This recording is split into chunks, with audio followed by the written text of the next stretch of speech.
Hi folks, hope you had a good weekend. Hi, back in the saddle. Another snow scene. I was asked by a new subscriber to YouTube, Sheila, to see if I would do one for beginners. She's a beginner. Well, I have to say that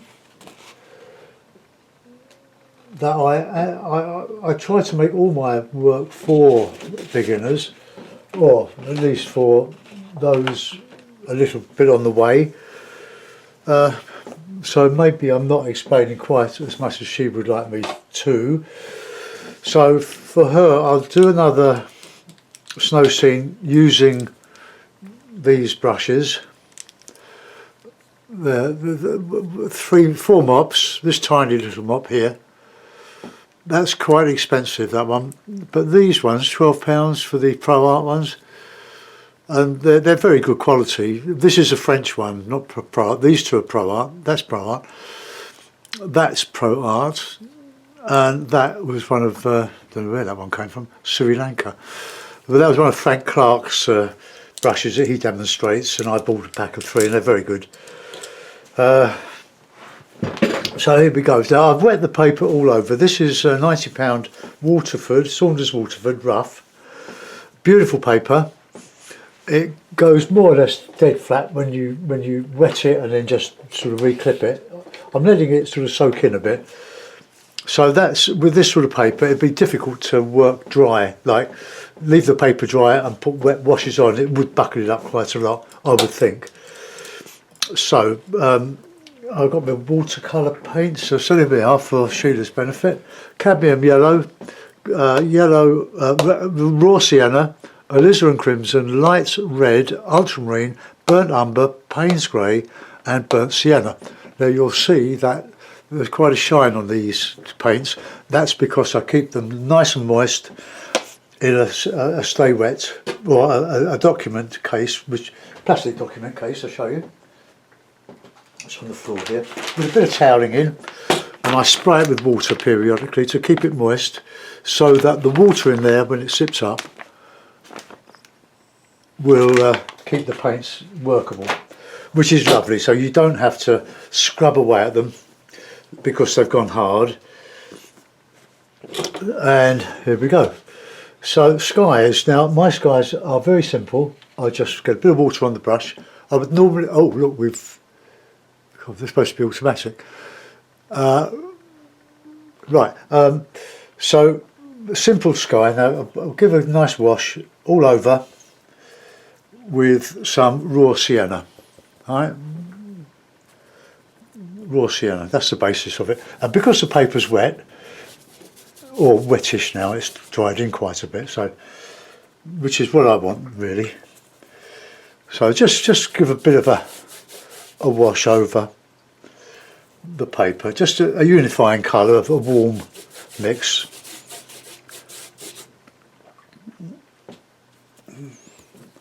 Make sure your paint's dissolved and just get it all over.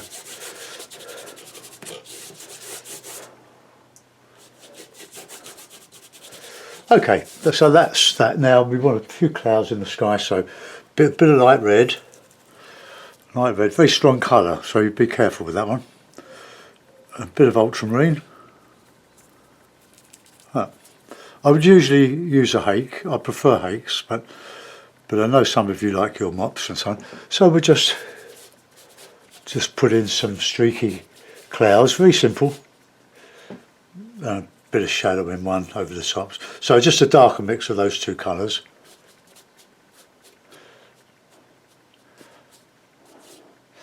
And if you're painting sort of early sunset or something, put a bit of burnt sienna, dirty burnt sienna. It's mixed with quite a bit of Payne's grey in there, so we just put that in across there. Just redden it up a bit. While the paper's wet, you can sort of do loads of things with it.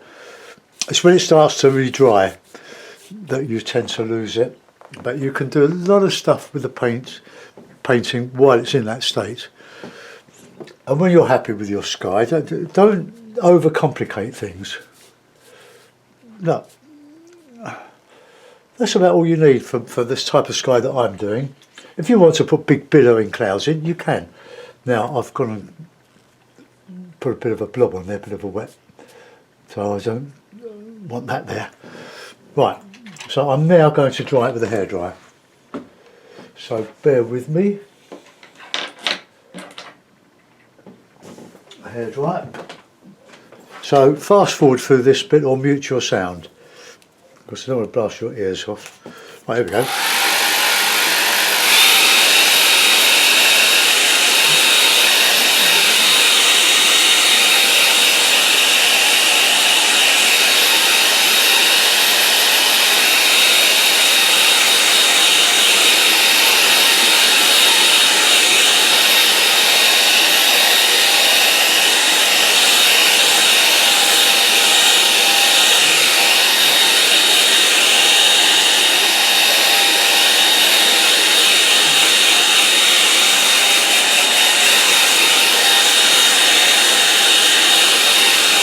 So that's fixed it. So that won't get any lighter. You'll find with watercolours that your paints dry about 50% lighter than when you put them on. So you have to compensate for that by making your colours darker to start with. And I'm using what we call Cotman, Winsor & Newton Cotman watercolours. They are student quality and are very good for what we do. But if you want really intense colours, you've got to pay the money and get artist quality, and they cost a lot of money.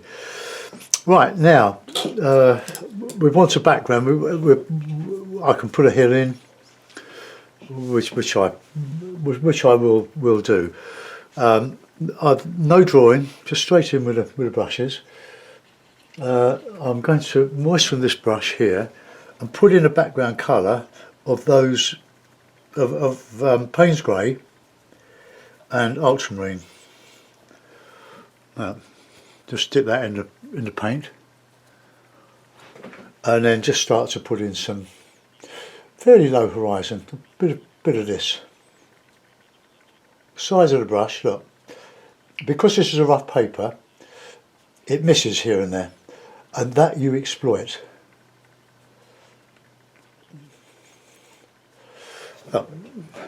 Take your trees off of the edge. Otherwise, it looks like you're fitting it in between two sides, and we don't really like that. Right, a bit more of that. A bit of water.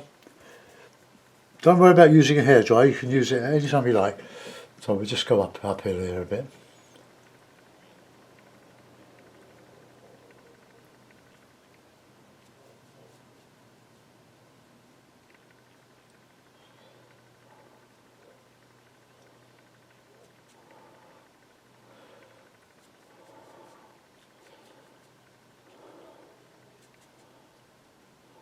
Just as a background, a gentle background. They were using a bluey grey because, being a cool colour, it will give an impression of depth, of distance. We call it aerial perspective.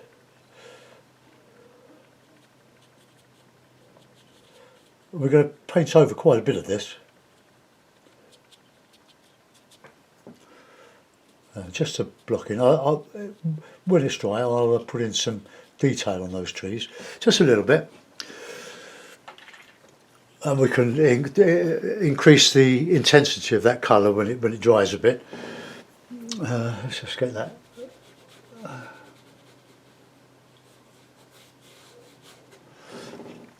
Okay. Right, now we need to start thinking about the lie of the snow, and you can show that with the shadow by putting shadows on. So we'll just use that colour, but more grey, but very, very light. Like,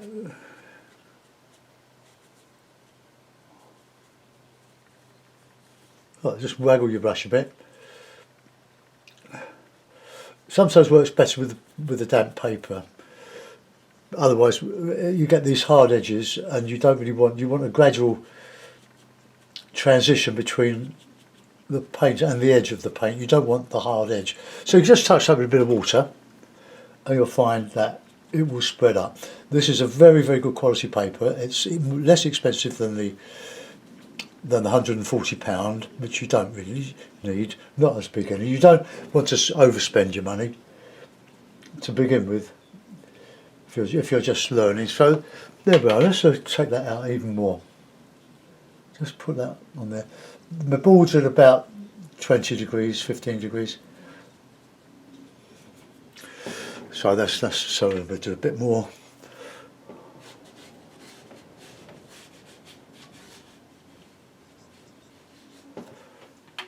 Now we just take that water out there. Just that top. Watercolour is all about washes. You heard the word wash. No, but just try. As I say, it'd be better if this was wet all over.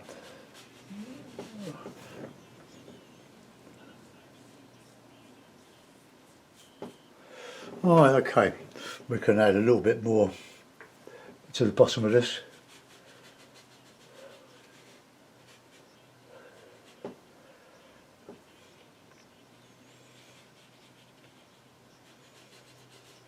Look, I've just touching the white of the bottom of that hard edge. I've put in some shape on the land. The trouble is a danger to repeat. You have to watch out for that. You don't want to make two the same sort of pattern parallel. It's like I've done there. So we'll alter that a little bit. We'll just come down here a little bit more with that. And just wet the top of that. You see, it dilutes the pigment, and you can almost get it going to nothing. And we can do more to that. I'll give that a dry now. So close your lug holes. Here we go.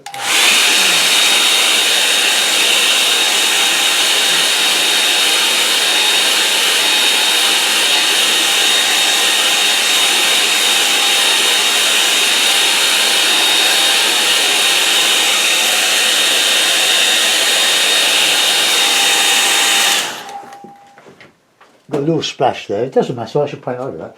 But if you get little blobs in the sky, you can turn them into birds. Don't try to lift them out, because you'll end up with going back to the white paper and it will look terrible. Right, okay, now then, I'm going to put in some background. Before I do, I'm just going to stiffen up some of those colours, a bit of what we call dry brush. It's where you've got a little bit of paint and water on your brush, and the dryness in the brush will give a sort of a mottled effect on your paper, like that. Put shadow in.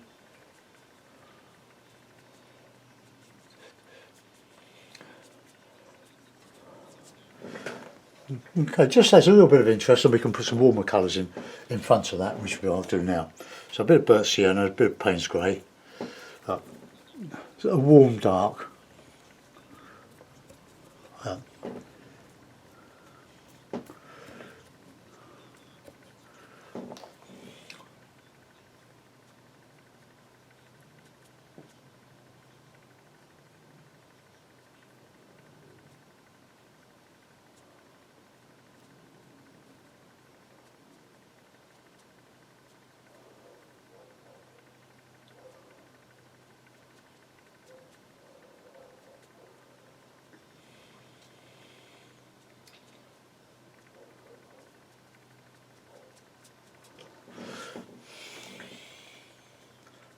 Just soften the tops. We don't want anything to sort of. We don't want a graphic portrait of anything. We just want an impression of detail. Right, now on the top of that, we can start to put in a bit of warm colour. And my warms tend to be burnt sienna and Payne's grey. So I'll just go to the top there. Just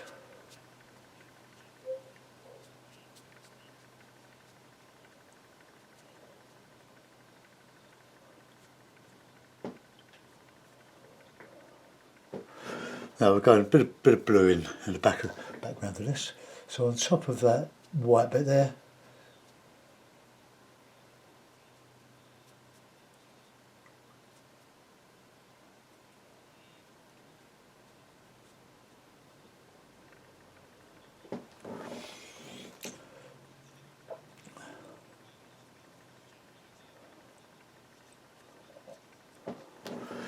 okay.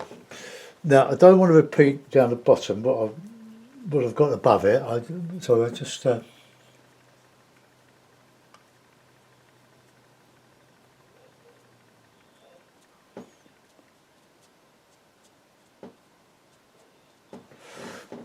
So this is delineating the snow effect. Hopefully, we'll just add some grasses, some little poking through the through the snow. All right, that's a.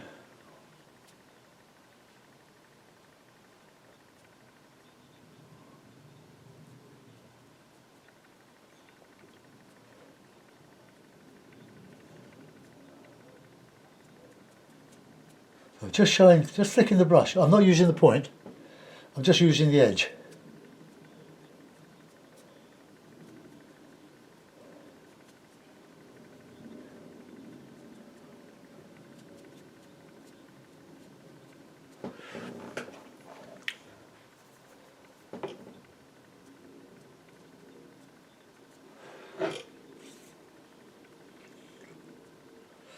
Just showing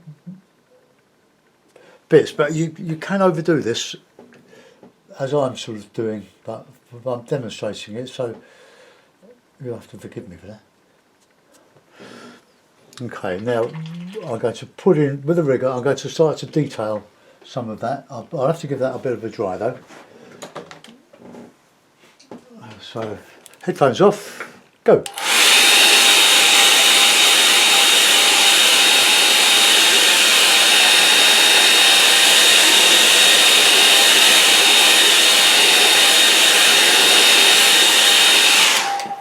Just a few bits of blue-grey to show some distant trunks and branches of these trees, but you'll find that you'll need quite a bit of water on your brush, because being a rough surface, it'll only hit the high spot, so it'll be sort of dry brush, and we want something a bit solid on this.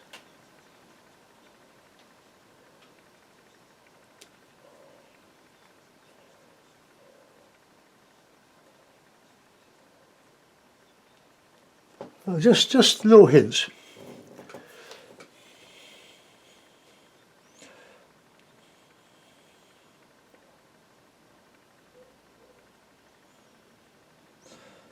Well, that's gone wrong there. So we're putting a bit of ivy on that.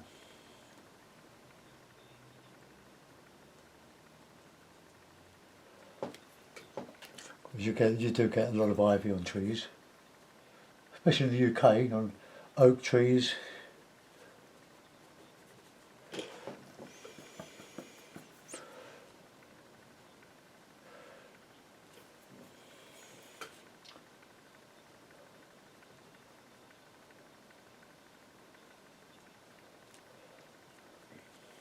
I'll put a tree probably over that.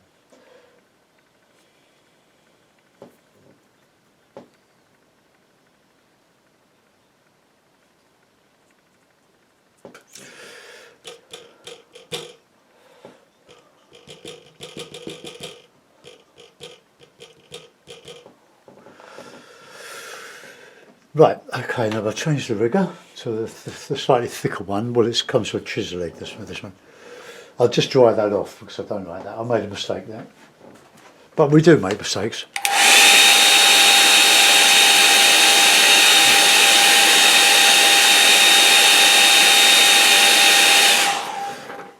So I'll put in a bit of a trunk there. So just a sort of a bluey colour. We'll have that coming up here. Bit of burnt sienna and a bit of ultramarine.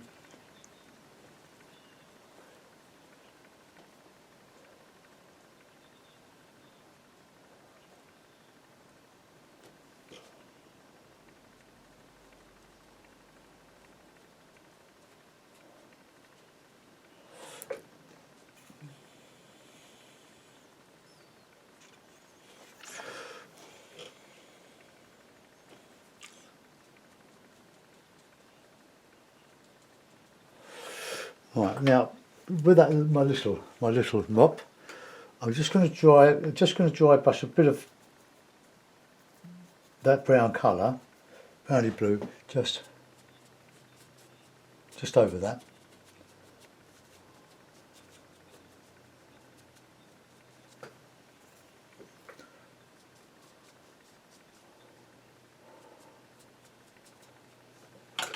Now I'm going to put a little bit of raw sienna on there.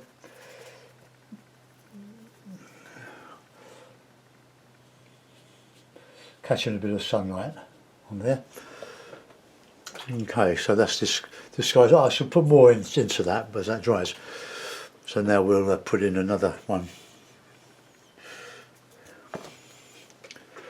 I should have done the balloon first, so another one there. So let's just.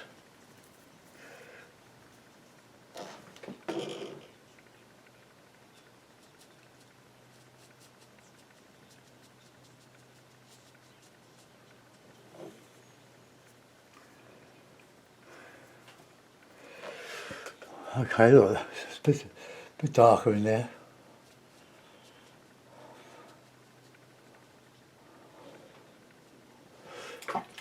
And then when that's dry, I'll put in the rest of that bluish trunk. Because the blue, remember blue?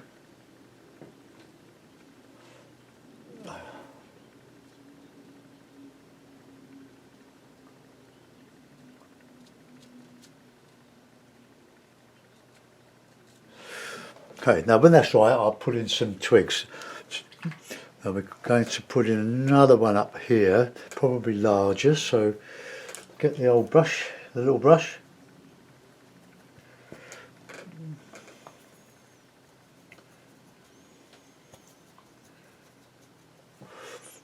Right, so we're coming up there, so let's just put a slightly larger one. Try to get a pleasant shape of your tree. And try to get one side asymmetrical. Good word, isn't it, for Monday?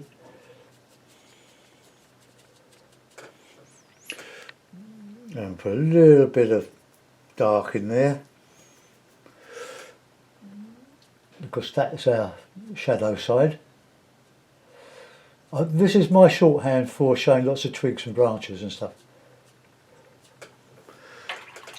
And then we'll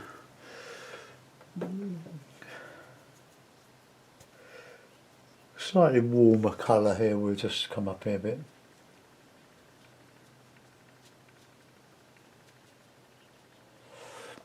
And then we'll do some similar to that one there. Got a bit hard, but never mind.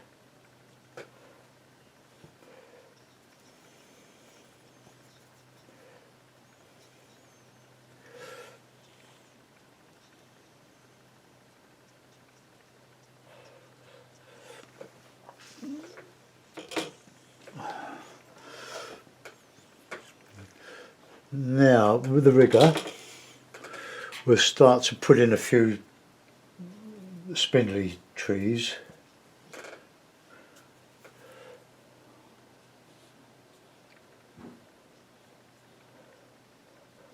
You know, the sort of trees that just lost their leaves, but they're quite sparse.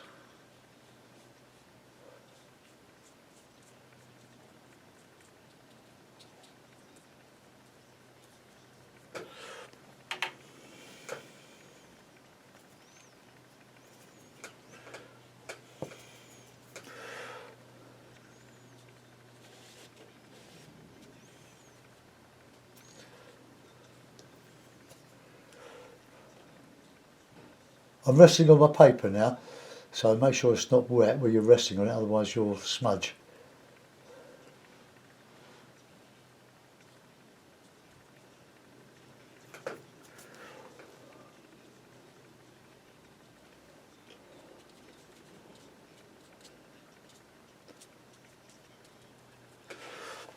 And the idea of putting this in is that I can paint shadows of these bits and pieces and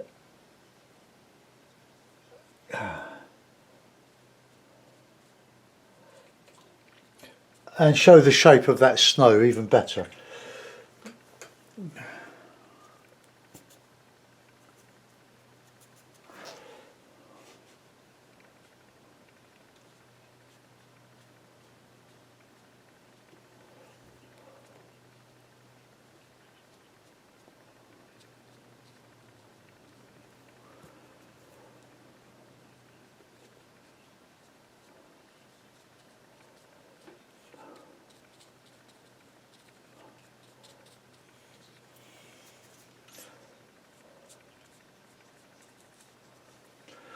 Right, now we're coming to the foreground. We don't want to put too much in the foreground because you don't want to anchor people there. You want them to go into the picture. And I might even put a couple of figures in. I might. Okay, let's do those shadows. Get the shadow brush and just a bit of Payne's Grey, I think. Oh, and mix it with a bit of that blue, and we'll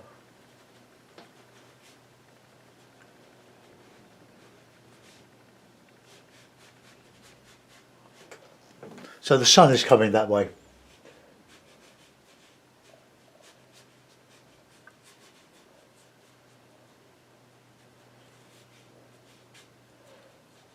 I'm guessing a lot of this. It just adds that little bit of detail that just suggests detail.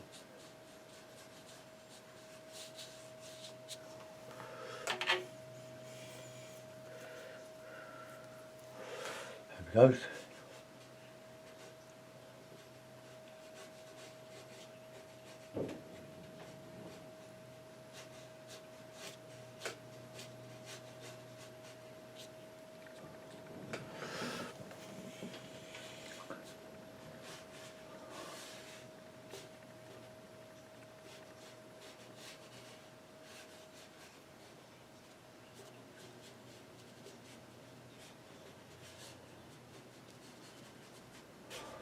And now you can have another shadow coming in.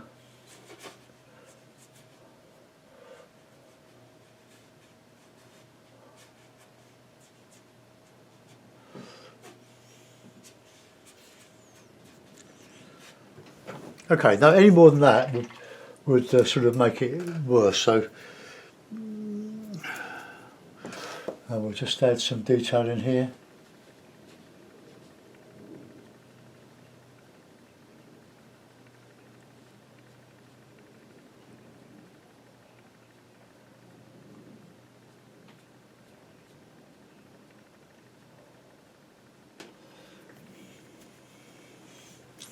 Bit in here.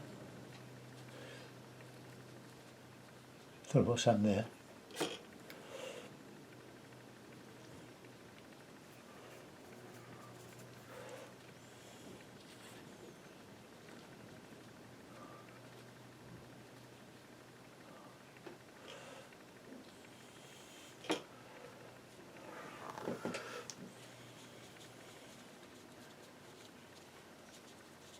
I've got a bit of paint on there somewhere.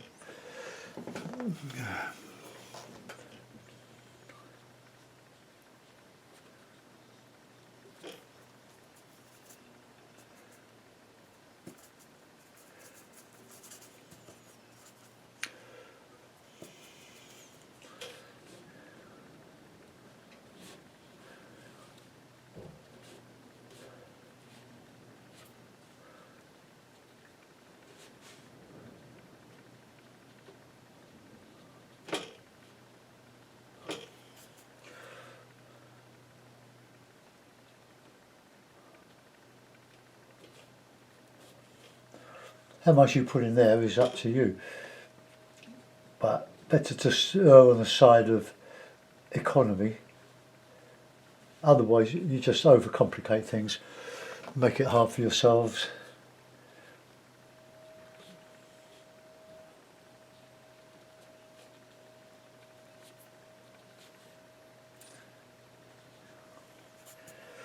Remember, some branches come down. Right, birding. Birds add, or well, they do add, but they link the sky to the land, being a little bit solid.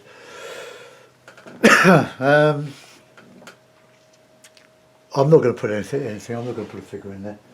There isn't a path for them to follow anyway. It's just a bit of snow on rough ground, really. I'll put that in a mount, and we'll have a look at it. Get a bit of tape just to stop the painting falling down the sheet. Oops.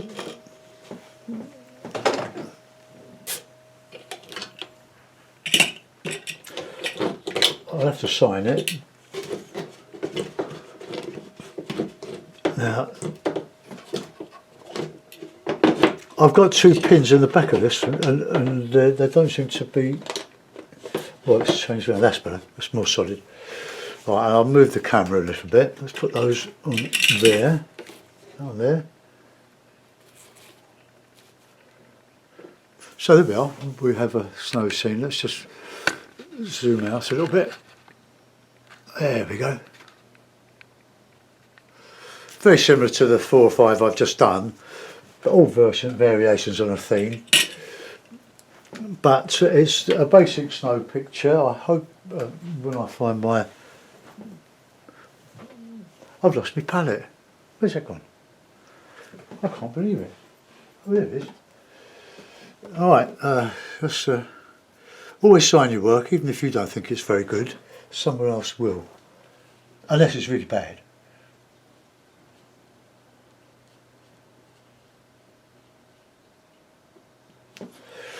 There we are. The balloons are just, they're probably a little bit heavy, but it's my shorthand of showing a lot of leafless trees, but with a lot of twigs, without actually drawing them all in. So there we are, Sheila. I hope you get something from that one. 1 or 2 dodgy bits there, but hey. I'm going to do an oil painting on Patreon now. Well, I've made myself a cup of tea, so thanks for looking in. If you want to support me, if you like what I do, you can always go on Patreon or have a look at it. It's very, very inexpensive. It's about less than £1 a week. And I've got over 400 videos, but it's not compulsory, you don't have to do it. Just mention it. And I've got about 60 paintings for sale on Etsy. And there's always a link to Etsy on Facebook or my YouTube channel. And I'll see you soon. Goodbye.